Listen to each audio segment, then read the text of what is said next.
નમસ્કાર મિત્રો, સ્વાગત છે તમારું ગુજરાત સંદેશ યુટ્યુબ ચેનલમાં। મિત્રો, આજના તાજા સમાચાર વિશે વાત કરતા પહેલા જો તમે અમારી ચેનલમાં નવા છો તો નીચે લાલ કલરનું સબસ્ક્રાઇબ બટન આપેલું જ છે, તેને દબાવીને બાજુમાં રહેલા ઘંટડી બટનને પણ દબાવી દેજો, જેથી મારા આવનારા તમામ વિડીયોની માહિતી તમને મળતી રહે। છેલ્લા 24 કલાકમાં રાજ્યના 122 તાલુકામાં વરસાદ। છેલ્લા 24 કલાકમાં રાજ્યના 122 તાલુકામાં મેઘમહેર।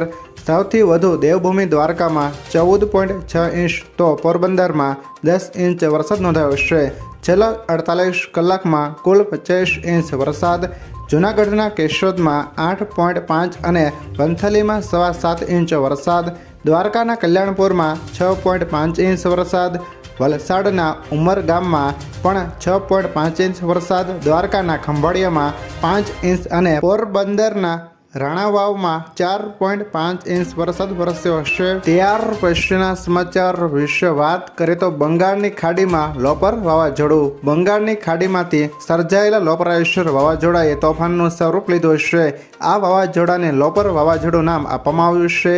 ઓડિશાના દરિયાકાંઠે ઉત્તર પશ્ચિમ અને અડીને આવેલા પશ્ચિમ મધ્ય બંગાળની ખાડી અને અડીને આવેલા ઉત્તર આંધ્રપ્રદેશ પરનું ડિપ્રેશન છેલ્લા 6 કલાક દરમિયાન લગભગ 7 કિમી પ્રતિ કલાકની પશ્ચિમ ઉત્તર પશ્ચિમ તરફ આગળ વધ્યું હતું। ત્યાર પછીના સમાચાર વિશે વાત કરીએ તો કોંગ્રેસ શાસિત તેલંગાણા રાજ્યએ 11 લાખ ખેડૂતોનું દેવું માફ કરી દીધું। તેલંગાણાના મુખ્યપ્રધાનીએ રેવંત રેડ્ડીએ ગુરુવારે કૃષિ લોન માફી યોજના શરૂ કરી। પ્રથમ તબક્કામાં યોજના હેઠળ 1 લાખ રૂપિયા સુધીની લોન ધરાવતા ખેડૂતોના ખાતામાં 6098 કરોડ રૂપિયા જમા કરવામાં આવ્યા હતા।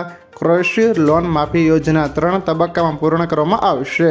તેમણે કહ્યું કે બીજા તબક્કામાં 1.5 લાખ રૂપિયા સુધીની પાક લોન જુલાઈના અંત સુધીમાં માફ કરવામાં આવશે, જ્યારે ત્રીજા તબક્કામાં 2 લાખ રૂપિયા સુધીની લોન ઓગસ્ટમાં માફ કરવામાં આવશે। કાર્યક્રમને સંબોધતા મુખ્યમંત્રીએ કહ્યું કે 31,000 કરોડ રૂપિયાની લોન માફી યોજના 3 તબક્કામાં લાગુ કરવામાં આવશે અને તે ઓગસ્ટ અંત સુધીમાં પૂર્ણ થઈ જશે। ત્યાર પછીના સમાચાર વિશે વાત કરીએ તો ચાંદીપુરા વાયરસ હેલ્પલાઇન નંબર 104 શરૂ। રાજ્યમાં ચાંદીપુરા વાયરસ અત્યાર સુધીમાં 15 બાળકોનો ભોગ લઈ ચૂક્યો છે, તો ઘણા બાળકો દાખલ છે। આવી સરકારે એક્શનમાં આવી છે। મોટા પાયે અસરગ્રસ્ત વિસ્તારોમાં સંરક્ષણ શરૂ કરાયું છે। ઉપરાંત વાયરસ માટે સરકારે હેલ્પલાઇન નંબર 104 જાહેર કર્યો છે, જેમાં આ વાયરસના લક્ષણોથી લઈને સારવાર સંબંધિત તમામ જાણકારી મળે છે। ત્યાર પછીના સમાચાર વિશે વાત કરીએ તો શાકભાજી બાદ સિંગતેલના ભાવમાં વધારો।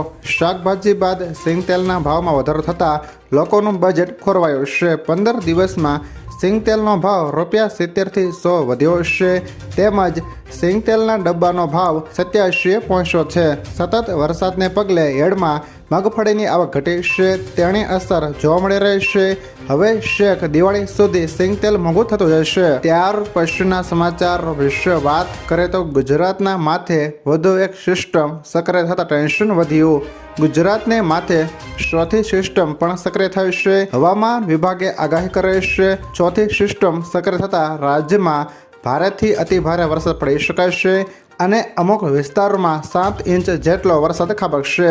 જોકે હવામાન વિભાગની આગાહી પ્રમાણે સૌરાષ્ટ્રમાં ભારે વરસાદ વરસી રહ્યો છે, જેના કારણે રસ્તાઓ બેટમાં ફેરવાયા છે અને લોકોના ઘરોમાં પાણી ઘૂસી ગયા છે, જેથી ભારે મુશ્કેલીનો સામનો કરવો પડી રહ્યો છે। ત્યાર પછીના સમાચાર વિશે વાત કરીએ તો બંગાળની ખાડીનું લો પ્રેશર એમપીથી ગુજરાત આવશે। હવામાન વિભાગે ગુજરાતના સુરત અને સૌરાષ્ટ્રમાં ધોધમાર વરસાદની આગાહી કરી હતી। તે આગાહી પ્રમાણે મેઘરાજાએ સટાસટી બોલાવી હતી, તો બીજી બાજુ દ્વારકા અને પોરબંદરમાં 15 ઇંચ વરસાદ ખાબક્યો છે। બંગાળની ખાડીમાં સર્જાયેલું લો પ્રેશર મધ્યપ્રદેશ થઈને ગુજરાત તરફ આગળ વધી રહ્યું છે। આજથી 24મી જુલાઈ સુધી સતત 5 દિવસ ઉત્તર ગુજરાત અને મધ્ય ગુજરાતમાં અતિ ભારે વરસાદની આગાહી કરવામાં આવી છે।